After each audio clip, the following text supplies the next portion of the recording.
আর্জেন্টিনার প্রেসিডেন্ট ইসরায়েলকে সাপোর্ট করে পুরো আর্জেন্টিনার দল এবং আর্জেন্টিনার সকল মানুষকে তো ধুয়ে দিছিলাম, কিন্তু বাস্তবতা ভাই একদম সম্পূর্ণ ভিন্ন। আপনারা জানলে অবাক হবেন, ল্যাটিন আমেরিকার সবচেয়ে বড় মসজিদ কিন্তু আর্জেন্টিনায় অবস্থিত। শুক্রবারে দেখলাম অনেক মানুষ সেখানে নামাজ পড়তেছে কোনো বাধা ছাড়া। শুধুমাত্র সোশ্যাল মিডিয়া দেখে কোনো কিছুকে জাজ করা ঠিক না, এবং একজন দেশের প্রেসিডেন্ট আরেকটা দেশকে সাপোর্ট করলেই যে সমস্ত দেশ সেই দেশকে সাপোর্ট করবে তা না।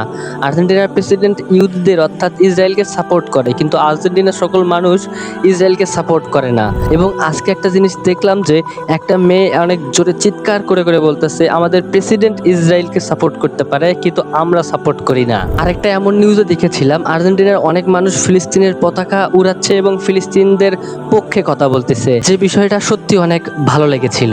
আর্জেন্টিনা এবং ইসরায়েলের এই বিষয়গুলো আপনি কিভাবে দেখতেছেন? আর্জেন্টিনা কি সত্যি ইসরায়েলকে সাপোর্ট করে? আপনার কি মনে হয়? অবশ্যই কমেন্টে জানান।